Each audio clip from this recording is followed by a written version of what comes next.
Never mind your haters. In fact, why don't you give them a thanksgiving? Why don't you thank the Lord for everybody that he's put in your path, good and bad? Because all things, no matter, even if it's for evil, it's going to work together for your good, for those who love the Lord. You know, Paul knew this very well. Paul knew that there were people that were out there that were contending with him with the gospel. He's out there sharing the gospel, winning souls, preaching, teaching, evangelizing, prophesying, doing it all, healing. And there were people that hated him for the work that he was doing, but nonetheless he kept going forward.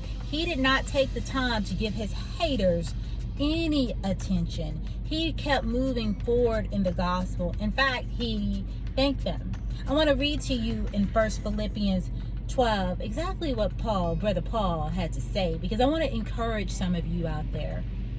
It says, "Now I want you to know, brothers and sisters, that what has happened to me has actually served to advance the gospel." I know it hurts when people talk about you. They don't get you. They say all manner of wicked things about you. They come on your page and they say hateful things, but nevertheless, count it all joy. Because he says it is advancing the gospel. You know, I love to tell people, it doesn't matter if people come on and they dislike you or they make a comment that's rude, leave it there. It doesn't matter, or you can remove it, whatever you feel like. But it's all elevating you to be able to share the gospel, good or bad. Every view, every click, I say, is promoting the gospel. So when your haters come, let them say what they want to say. Let them get that rage and hate out of them, right? If that makes them feel better, maybe you have served them well by being a peacemaker and just being a landing spot. You know, there is research that says that the hateful comments, they're good to just let them be on your page, because it actually attracts people to come and see what all the fuss is about. What is all the hate about? What's all the talk about? People like to look at things that are not so kind and good. You've got people that are really sick out here, and they love to come on your page to see, did anybody say anything bad? What is everybody saying? And so you actually have social media specialists that will come on and leave hate messages, or hate comments, I should say, on people's pages, because it attracts people.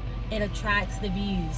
So like Paul says, check out what Paul says. He says, that what has happened to me has actually served to advance the gospel. So, you know, all the drama, when people come against you and they come against your ministry and they come against the work that you're doing for the Lord, you know what? It's all going to advance the gospel. People think that all of these exposure videos, that they're going to actually hurt the people, when in actuality, it draws people to the crowd. It draws people to want to come and see what all the talk is about.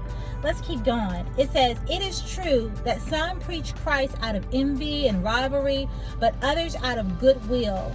The latter do so out of love, knowing that I am put here for the defense of the gospel." So you're going to get people that are going to love you. They're going to applaud you. They're going to encourage you. But then you're going to have the latter that's always looking to criticize. They're always looking for a flaw. They've got a lot to say, but what are they doing to advance the gospel? Not a whole lot, right? So he's just giving thanks for both. You have to be grateful for both, right? They both help you. It says, the former preach Christ out of selfish ambition, not sincerely, supposing that they can stir up trouble for me while I am in chains. Not everybody shares the gospel because they're coming with good motives. Somebody is just sharing the gospel because out of envy and competition, and they see that you're working for the Lord, and they get kind of jealous. It provokes them to jealousy, and they're like, well, I can do that too. I want to do that too, right? And then they start preaching the gospel, but it's not coming from a pure place. But nonetheless, the gospel's going forth. That's why when you had the disciples, and the disciples were going past this man, and he was preaching Christ, he was healing, and they were like, wait a minute, what is he doing? Why is he over there, healing people, and he's not with us? And Jesus said, hush. Not in those words, but Jesus was like, let him alone. If he is working in my name and the gospel's going forth, let him be. And some of you need to realize that. Let these people be. You're so busy trying to expose everybody, but they are winning more souls to Christ than you have done in your whole entire life, right? But yet you are trying to counsel them, the very people that God's using to bring souls into the kingdom. God can use whomever he chooses. He can use a donkey if he likes. Who are you to stop the gospel from going forth if they are coming in his name?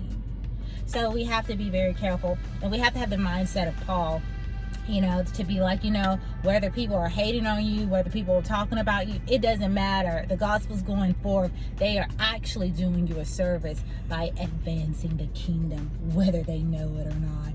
So don't get offended up here and out here in these streets, men and women of God. Keep going forward. Stay out of the drama. It is best to ignore it. When your haters come for you, you come to them with peace. You come to them with a blessing. You come to them unbothered because you are in Christ and in the rock. And truthfully, we should pray for them because they're really sick. They have the spirit of religion, and only God can, purge and cleanse them of that spirit. So you have to pray for folks out here. Pray for them who spitefully use and accuse you, and show some grace, show mercy. Some people are suffering so bad that it really makes them feel good to come on your page and say something nasty. It just gets something out of them. And you know what? If you can give people a little bit of comfort and peace, ignore them. Let them have their comment. It goes as a view anyway. It goes as, what do they call it? Engagement. YouTube doesn't care. The algorithm doesn't care if it's good or bad. They just want that engagement. And it advances you forward no matter what.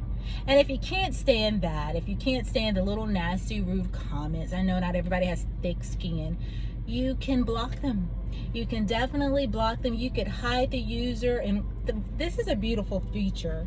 When you hide the user, their comment remains to them, so they think that they're actually engaging. But guess what? Nobody sees their comment. And so, they get what they deserve. They get to sit there and ponder, why is no one responding? They get to sit there and sweat it out, as they should, for being hateful little souls, right? But nevertheless, let's go forward. I just wanted to share that word with you while I had time in the car line. I hope that it blesses you. Don't forget to subscribe, share, like, be great, be the light. I love you all, and talk to you soon. Bye.